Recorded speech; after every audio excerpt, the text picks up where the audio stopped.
जळजळीची किंवा कळकळीची जी संपत्ती तुम्ही घेता तशी घेऊन ती काही पणपत नाही। चांगलं व्यवस्थितशीर आनंदाने आम्ही द्यावे आणि आपण घ्यावं।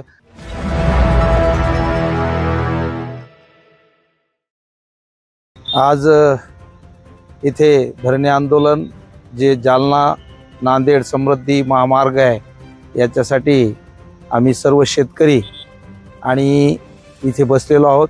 कारण आमचं मूल्यांकन हे योग्य रीतीने होईना।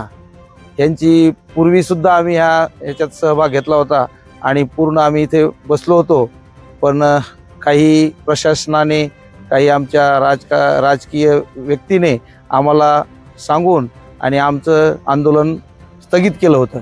त्यानंतर 2-3 महिने उलटून सुद्धा काही झालेलं नाही। याविषयी आता सुद्धा आम्ही पुन्हा त्याप्रमाणे इथं धरणे आंदोलनाला बसलो आहे।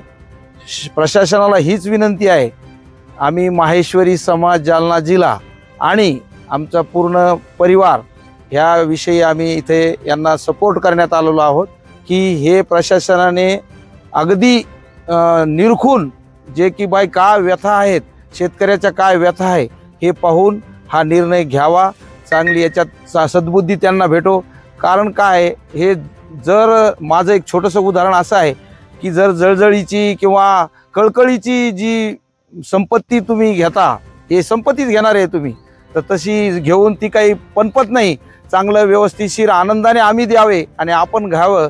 असं जर केलं प्रशासनाने यावर थोडा ध्यान देऊन हे विषय मार्गी लावावा, हीच कळकळीची विनंती मी माझ्या परिवारातर्फे, कारण मी सुद्धा माझा परिवार सुद्धा याच्यात बाधित आहे।